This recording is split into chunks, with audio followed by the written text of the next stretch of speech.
दिए में ये 2 चीजें डालकर आप खर्राटे का ट्रीटमेंट कर सकते हो। आज आपको एक घरेलू तरीका बता रहा हूँ। जिन लोग को इस तरीके से खर्राटे बहुत आते हैं, और ये खर्राटे कई बार बहुत खतरनाक हो सकते हैं। कई सारे ऐसे लोग होते हैं जो रात में खर्राटे मारते हैं और सुबह उनको क्या है, नींद की दिक्कत आती है। वो दिन भर क्या है, सोते ही रहते हैं, रात में भी खर्राटे मारते हैं और तड़पते रहते हैं, और साथ के साथ दिन में भी नींद बहुत ज्यादा आती है। कई सारे लोग ऐसे आपको मिलेंगे जो सुबह उठते ही सर दर्द रहता है, थकान रहती है, ऐसा लगता है जैसे नींद आई ही नहीं रात भर।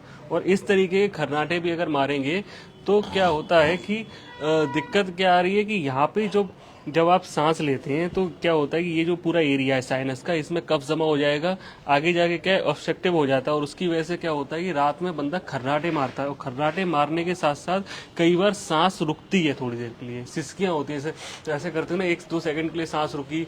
किसी किसी को ये 10 सेकंड, 20 सेकंड, 30 सेकंड तक भी जा सकता है, और इसको स्लीपिंग एपनिया बोलते हैं। और इसका टेस्ट के लिए डॉक्टर्स क्या करते हैं कि आपको नींद की गोली देकर सुलाया जाता है।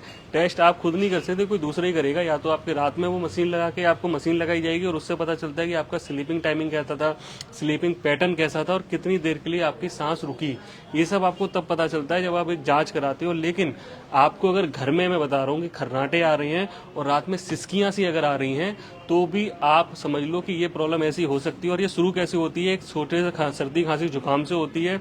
और ऐसे लोग जिनको खर्राटे भी आ रहे हैं और वजन भी बढ़ा हुआ है, लीवर फैटी हो रहा है, तो वो तो जरूर सावधान हो जाए। और एक सिम्टम और बता रहा हूँ मैं आपको, कई सारे ऐसे लोग मिलेंगे जो बैठे बैठे ही सो जाते हैं। आंखें देखोगे, चेहरा देखो, ऐसा लगेगा कि जैसे अभी बस ये सो ही जाएगा, या इसको बहुत गहरी नींद आ रही है। रात रात भर सोने के बावजूद भी ऐसा होता है। तो उन सब लोगों को सावधान रहने की जरूरत है।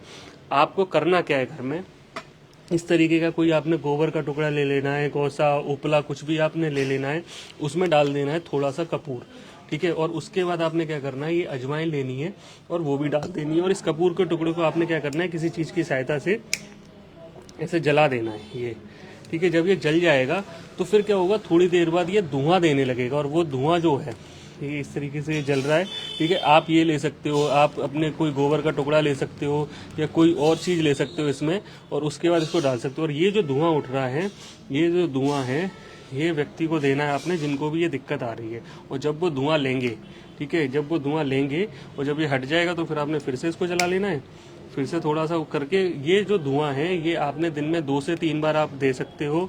और ये जो धुआं है, ये क्या करेगा, इस पूरे एरिया को, ये पूरे साइनसेस है, हमारी नाक की हड्डियां जिनमें कफ जमा हो जाता है, उसे धीरे धीरे करके क्लियर करने लगता है।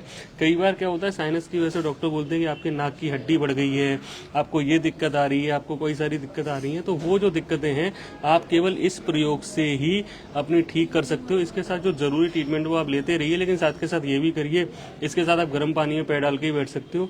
ये जो धुआं है, दिन में 2 से 3 बार आप 1-1.5 से चम्मच अजवाइन का ले सकते हो।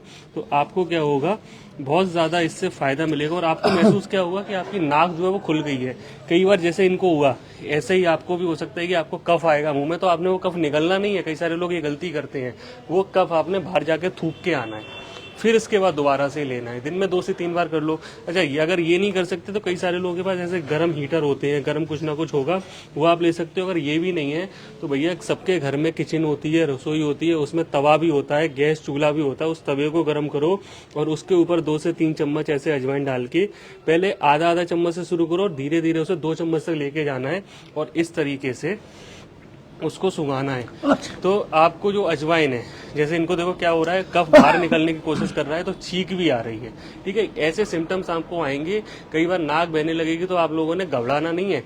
आपने ये नहीं सोचना अरे जी मैं ठीक करने गया, ये हीलिंग क्राइसिस है और कफ रिलीज होने की कोशिश करता है। एक बार ये निकल जाएगा तो आपको बहुत आराम मिलेगा। और ये जो नॉर्मल से खर्राटे, साइनस, आगे जाके बहुत दूसरी प्रॉब्लम भी बनती है, कानों में आवाज आने लगती है, बहुत सारी दिक्कतें हैं, लोग बहुत परेशान होकर आते हैं। और मैं बड़ा दुख भी होता है, ये छोटी छोटी चीजों को आगे जाके बड़ा कर लेते हो। तो उनको घर बैठे आप ठीक कर लो। पहली छींक, पहले जुकाम, पहले खर्राटे पे ही आप इसको ठीक कर लो और सावधान हो जाओ। ये जो खर्राटे आपके लिए बहुत खतरनाक हो सकते हैं। आज एक तरीका बता दिया। मेरा नाम मयंक पोरवाल है। मुझसे मिलने के लिए आप करनाल +पे इस नंबर पे संपर्क कर सकते हो। धन्यवाद।